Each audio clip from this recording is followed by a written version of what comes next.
सबसे ज्यादा सपोर्ट किसका रहा आपको, फैमिली का या फ्रेंड्स का या आपने गाना डाला, शेयर करने वाला कौन होगा? सबसे पहला आपका दोस्त होगा। दोस्त? ठीक है, उसको आगे बढ़ाने वाला कौन होगा? आपका दोस्त होगा। हर एक ने अपने तरीके से कंट्रीब्यूट करने की कोशिश की है।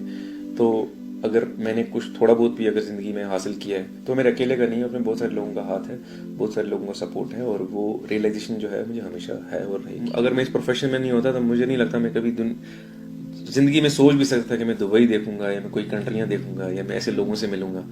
तो वो सब मुझे इसी प्रोफेशन ने दिया, इसी वजह से मिला है। नो डाउट लगता है करना जैसी ब्यूटीफुल जगह शायद ही कहीं मिलेगी, और द काइंड ऑफ टूरिज्म जो करना ऑफर करता है, the combination of body tourism, adventure tourism, वो शायद ही कहीं होगा। यहाँ पहाड़ ढूंढेंगे पहाड़ भी मिलेगा, पानी ढूंढेंगे पानी भी मिलेगा। Assalamualaikum everyone, it's Mobina here from Handwara, Kashmir.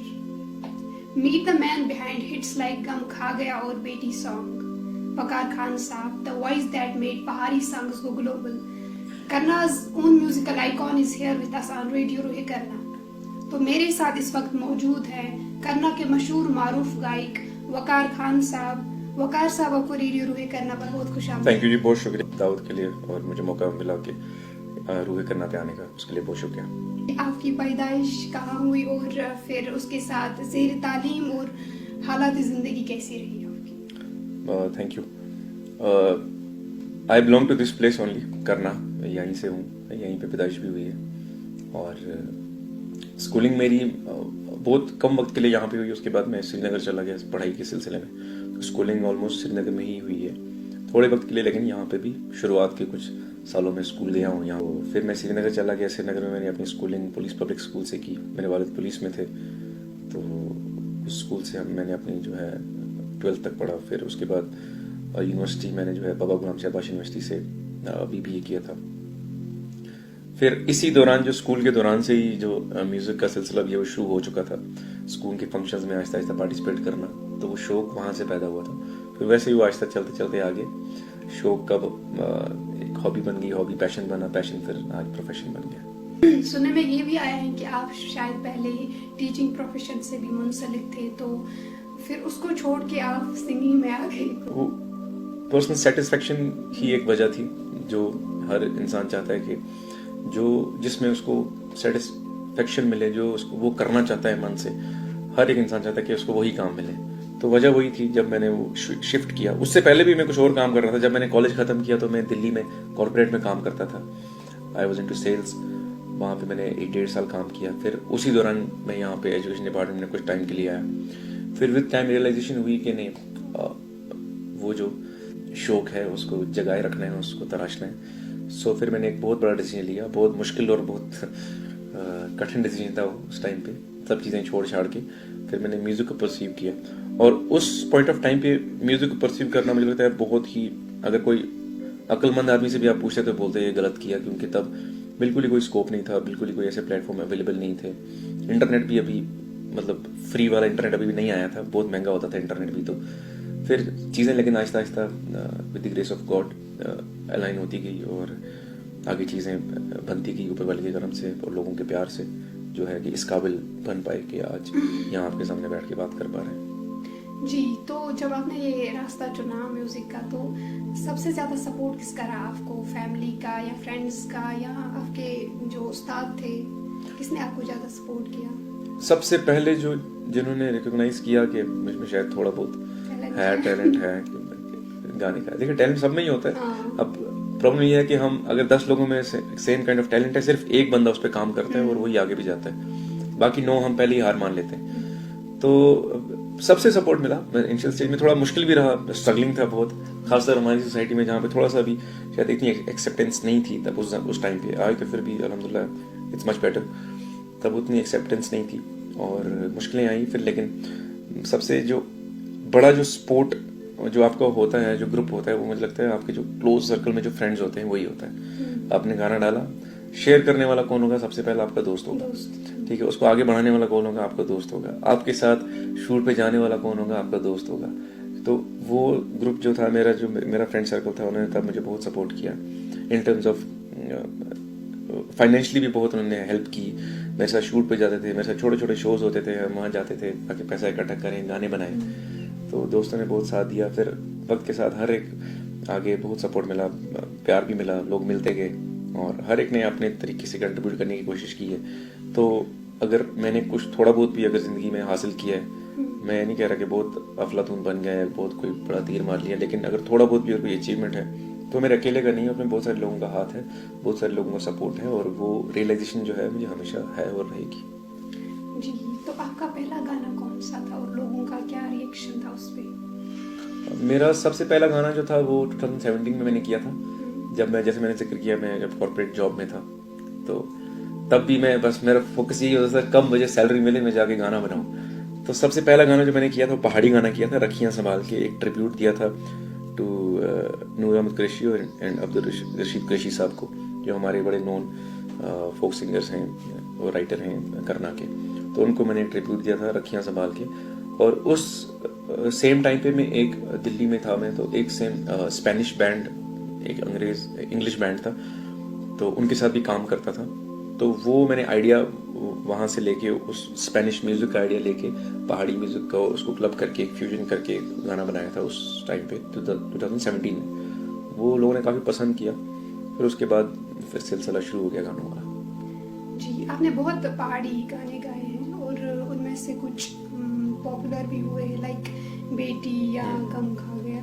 तो उनका लिखारा कौन है, राइटर कौन है, बता सकते हैं? Writer ji the one and only मशहूर शाद साहब। मशहूर शाद साहब ने मतलब काफ़ी जो मेरे गाने हैं ओरिजिनल जो हैं वो उन्होंने लिखे हैं। गम खा गया उन्होंने लिखा है, बेटी उन्होंने लिखा है। बेटी बहुत एक अच्छा मैसेज, एक अच्छा वीडियो बना के हमने कोशिश की थी एक, कि गर्ल एजुकेशन को, चाइल्ड एजुकेशन को प्रमोट किया जाए, तो वो उन्होंने बहुत अच्छे से लिखा है। और उसके अलावा कच्ची कली एक पहाड़ी गाने, वो भी उन्होंने लिखा है। ऐसे बहुत सारे हैं, मुझे अभी शायद याद भी नहीं होंगे इतने। तो उन्होंने, उनका भी एक बहुत बड़ा कंट्रीब्यूशन है मेरी लाइफ में, कि मुझे ऐसे शख्स मिले, ऐसे लेखक मिले, जो, ये बहुत इंपॉर्टेंट होता है। अच्छा गाना ठीक है, आप अगर अच्छा गाते भी हो, लेकिन अगर आपको अच्छा कंटेंट नहीं मिला, लिरिक्स नहीं मिले, तो आप अच्छा गाना काम नहीं करेगा। तो वो हम दोनों एक ही पेज पे, मतलब आगे दोनों, जो मैं सोचता था शायद वैसे ही वो भी सोचते थे, तो हम एक जैसे मिजाज के थे, एक जैसे तरीके से काम करना चाहते थे। तो वैसे उनके बहुत सारे गाने जो मैंने किए हैं उनके। जी, जैसे आपने अभी कहा कि बेटी जो आपने सॉन्ग गाया है, तो आजकल अगर हम सोसाइटी में देखें, ये आज ही नहीं है, ये पहले, बहुत पहले से है, जो लड़कियों के साथ डिस्क्रिमिनेशन होती है। तो हम देखते हैं कि लड़कियां जो हैं वो इन्फीरियर है एज कम्पेयर टू बॉयज, उनको हम सुपीरियर मानते हैं। आपको नहीं लगता कि ये खत्म होना चाहिए हमारी सोसाइटी में? मुझे नहीं लगता ऐसा कोई मानता है या मानना भी चाहिए।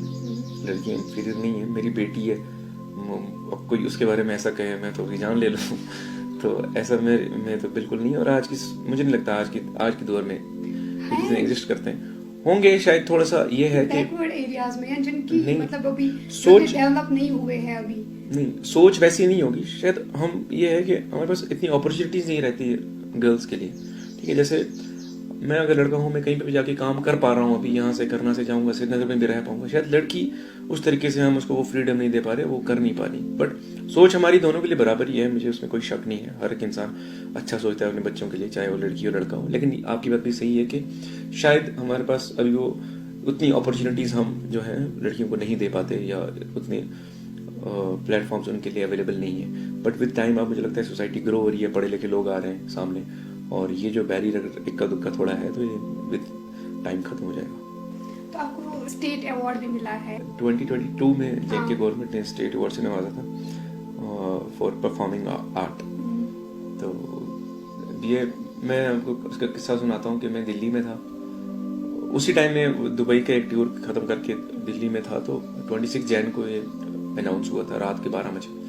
तो मुझे अचानक से मैसेज आने लगे, कॉन्ग्रेचुलेशंस। तब तक मुझे कोई आइडिया नहीं था कि मेरा ऐसे जो है नाम आया है स्टेट अवार्ड के लिए। तो जब मैसेज आने लगे मैं परेशान हो गया, क्या मसला है, क्यों मुबारकें दे रहे हैं। फिर हमारे तब SSP हुआ करते थे बारामूला के रईस साहब, तो उनका मैसेज आया। तो मैंने पूछा, मैंने क्वेश्चन मार्क भेजा कि मुबारकें क्यों दे रहे थे। उन्होंने वहाँ से वो नोटिफिकेशन भेजी, पूरी ऑर्डर भेजा कि आप स्टेट अवार्डी बन चुके हैं। तो वो एक अच्छा मोमेंट था। और एक उस मतलब अब मैं खुद को जवान तो नहीं बोल रहा, लेकिन इतनी जल्दी स्टेट अवार्ड हासिल करना, और पर्टिकुलरली एक ऐसे एरिया से जहाँ से हम बिलोंग करते हैं, तो ये मेरे लिए बहुत बड़ी बात है कि उन्होंने वो पहचाना, रिकग्नाइज किया, और जो मेरी थोड़ी बहुत मेहनत थी अपनी लैंग्वेज को लेकर, अपने कल्चर को लेकर, उसको उन्होंने सराहा। और गोल्ड मेडलिस्ट भी रहे हैं आप बिजनेस एडमिनिस्ट्रेशन में। हाँ, मैं बिजनेस एडमिनिस्ट्रेशन मैंने, जैसे मैं बताया, बाबा गुलाम शाह से किया, गोल्ड मेडलिस्ट रहा, लेकिन मुझे बिजनेस करना नहीं आया कभी भी। मैं आर्टिस्ट बन गया इसीलिए। तो पढ़ाई में ठीक था, अच्छा था, और इसीलिए लेकिन वही है, अक्सर लोगों को ऐसा भी लगता है, मैं अब मौका मिला है तो ये क्लियर करूँ कि हम जब कोई आर्टिस्ट होता है हमें ऐसा लगता है कि ये बाई चांस आर्टिस्ट बन गया। बाई चांस आर्टिस्ट कोई नहीं बनता। मैं बाई चॉइस आर्टिस्ट बना हूँ। मैं चाहता तो मैं वो अच्छा पढ़ाई में अच्छा था, मैं जैसे आपने कहा गोल्ड मेडलिस्ट था, तो मैं कोई भी प्रोफेशन ऑप्ट कर सकता था, किसी अच्छे कॉर्पोरेट में भी काम कर सकता, जैसे करता भी था, लेकिन मैंने बाई चॉइस ये प्रोफेशन चुना क्योंकि मुझे इससे लगाव था उस टाइम पे, और मैं इसी में एक्सेल करना चाहता था। और अल्हम्दुलिल्लाह जब शुरू किया थोड़ी सी मुश्किलें आई, लेकिन लोगों ने प्यार दिया। और आपने इंडिया को भी रिप्रेजेंट किया है परफॉर्म करके इन दुबई। जी हाँ, दुबई एक्सपो में रिप्रेजेंट किया था इंडिया को। वो 21 में हुआ था, उसका नाम 2022 था, सॉरी 2020 था। और तब वहाँ पे पवेलियंस, डिफरेंट पवेलियंस होते हैं, जैसे इंडिया पवेलियन है, यूएस पवेलियन है, जर्मनी है, फ्रांस है, हर कंट्री का अपना पवेलियन है। तो इंडिया का भी पवेलियन था जहाँ पे हमें मौका मिला था J&K की टीम को।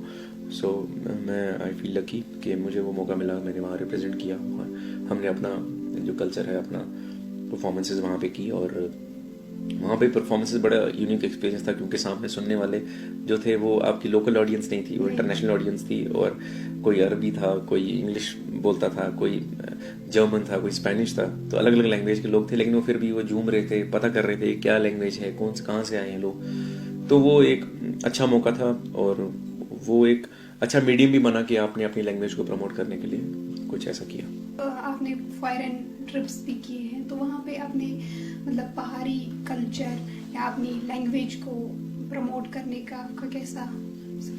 ये जैसे मैंने जो जिक्र किया दुबई एक्सपो, ये एक ऐसा प्लेटफॉर्म था जहाँ पे हम अपने कल्चर को रिप्रेजेंट कर रहे थे।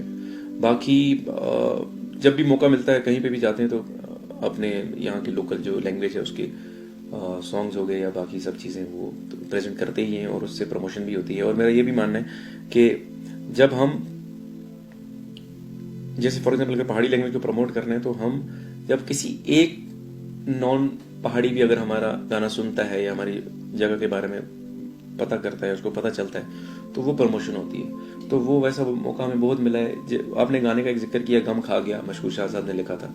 गम खा गया मुझे लगता है पहाड़ी लोगों से ज्यादा कश्मीरी लोगों ने सुना है उस गाने को। तो वो काइंड ऑफ वो होती है प्रमोशन की, आप जब एक नॉन लोकल मतलब नॉन पहाड़ी लोग आपके गाने सुन रहे हैं आपके, वो तो वैसे मौका मिलता है। और हमेशा से कोशिश करते रहते हैं कि हमारी लैंग्वेज की बात हो, हर जगह इसके चर्चे हों। और अल्हम्दुलिल्लाह मुझे लगता है पिछले 4-5 साल में काफ़ी, पहले शायद इतना मुझे नहीं लगता लोगों को डिफरेंस पता होता था बहुत सारी लैंग्वेज में, जैसे गोजरी, पहाड़ी, डोगरी। तो अब जाके शायद लोगों को थोड़ा क्लेरिफाई हुआ कि अलग अलग कल्चर हैं, अलग अलग इनका रहना सहना है, और इस तरह जो है लैंग्वेज की प्रमोशन हुई है। ये अपना सवाल है मुझे कि हम एज ए कैरियर सिंगिंग को नहीं मानते, हमारी सोसाइटी नहीं मानते हैं, या हम हमारे पेरेंट्स नहीं मानते हैं, तो आपका क्या कहना है इस पे, क्या ओपिनियन है आपकी? नहीं, देखें, एक टाइम ऐसा था, जैसे मैंने पहले जिक्र किया, तब अगर कोई अक्लमंद इंसान भी कहता कि मैंने एक नौकरी छोड़ के सिंगिंग चूज की है, वो बोलता है कि गलत किया। तो वो उस टाइम पे सही था, क्योंकि तब इतने प्लेटफॉर्म्स नहीं थे, इतने आपके पास सोर्सेज नहीं थे। आप सिंगिंग करते भी तो कहाँ जाते, क्या करते? तब एक ही नगरी होती थी बॉम्बे, जहाँ आपको जाना था, अपना टैलेंट दिखाना था, फिर दर दर प्रोड्यूसरों के धक्के खाने थे, जब जाके कभी लाख में से एक बंदा के कभी होता था सफल।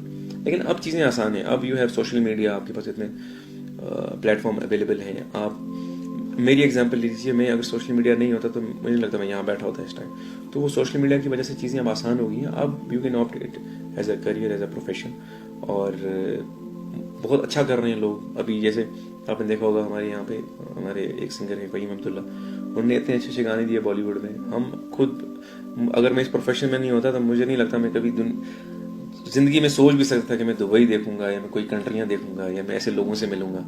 तो वो सब मुझे इसी प्रोफेशन ने दिया, इसी वजह से मिला है। नो डाउट कि वजह तो लोग बने, लेकिन जरिया जो है ये प्रोफेशन ही था। तो आपको ये लक़ब भी मिला है कि आपको कहते हैं कि छोटा नुसरत फतेह अली खान। तो ये लक़ब कब मिला आपको, और कैसा लगा आपको? नहीं, ये लक़ब तो सही नहीं होगा कहना किसी को भी, छोटा नुसरत अली खान। मैं दूर दूर तक भी कोई वास्ता नहीं है इस लक़ब से, लेकिन अब वो लोगों का प्यार है, उन्होंने वो प्यार दिया तो उसको भी हम ठुकरा नहीं सकते।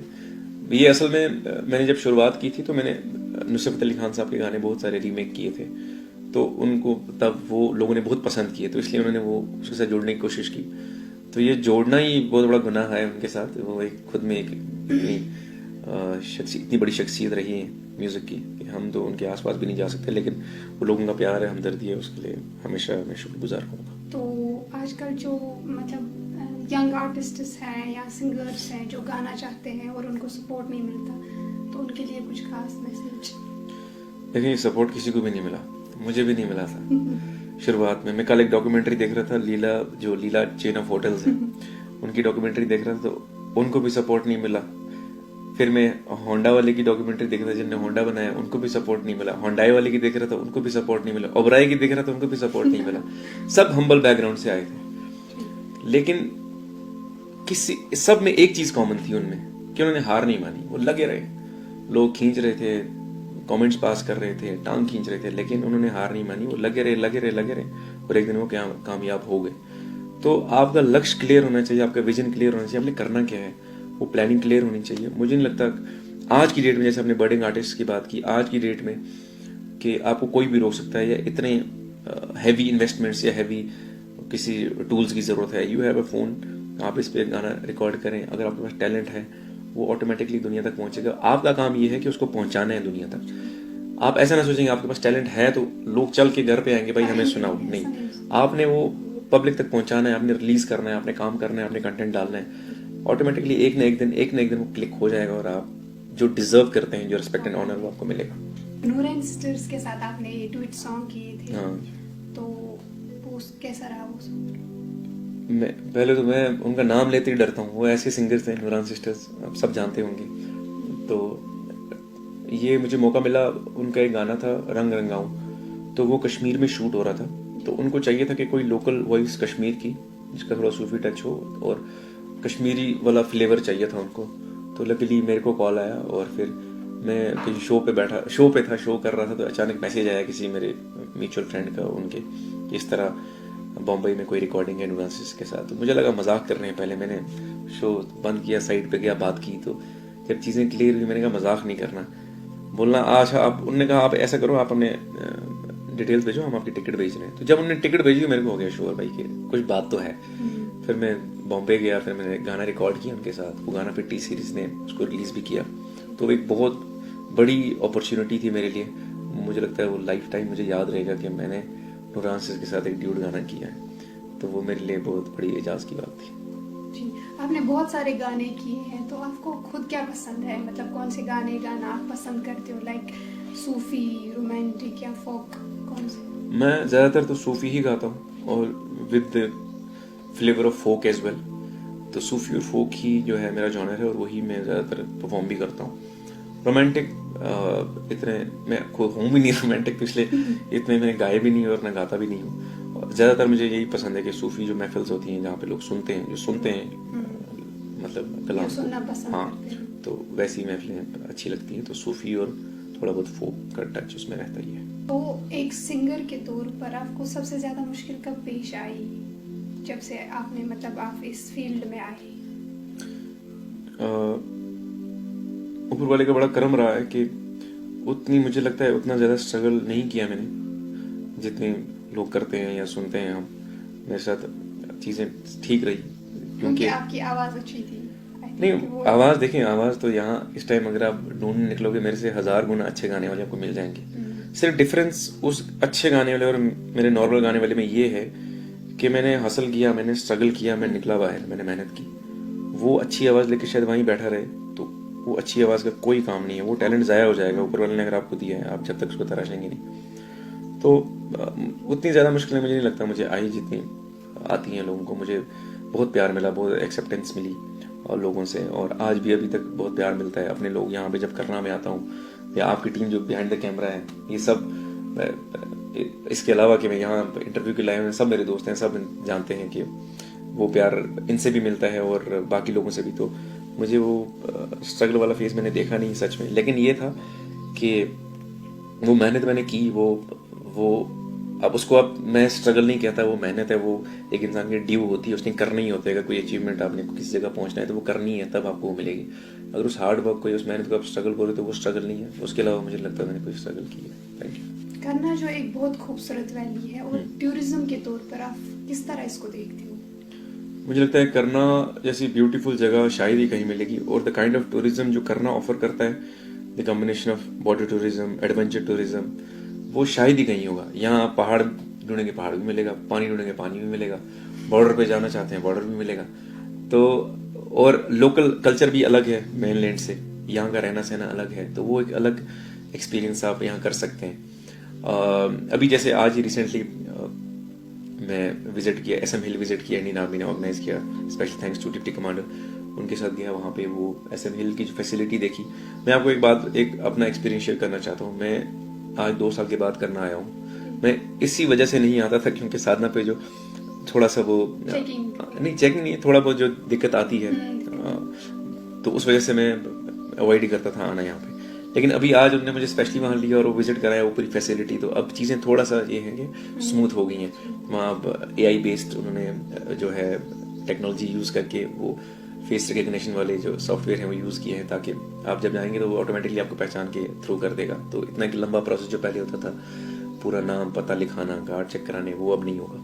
तो अब चीज़ें थोड़ा बेहतर हो गई हैं, और वो फैसिलिटी भी बहुत अच्छी बनाई उन्होंने। जैसे वहाँ पे वॉर मेमोरियल है, उसके अलावा हाँ पहाड़ी कल्चर एक वो म्यूजियम है जो वो उसकी मुझे लगता है बेस्ट उसमें हाँ अट्रैक्शन है उस पूरे हिल में, क्योंकि कहीं पे भी जाओ आपको पहाड़ी से रिलेटेड कहीं पे भी म्यूजियम में मुझे लगता है इक्का दुक्का अगर कहीं हम देखते हैं तो वो जो घास वाली चप्पल पूला जिसको बोलते हैं वो मिलती है, या कहीं ऊपर वो पगड़ी देखेंगे आपको। लेकिन वहाँ पे एक चीज मुझे लगता है, किचन में क्या होता है, आप एग्रीकल्चर फील्ड्स में क्या यूज करते हैं, शिकार के टाइम पे क्या यूज करते थे, वो सब उन्होंने प्रिजर्व करके रखा है। तो वो हमारे लिए और आने वाली जनरेशन के लिए एक बहुत अच्छा फैसिलिटी है।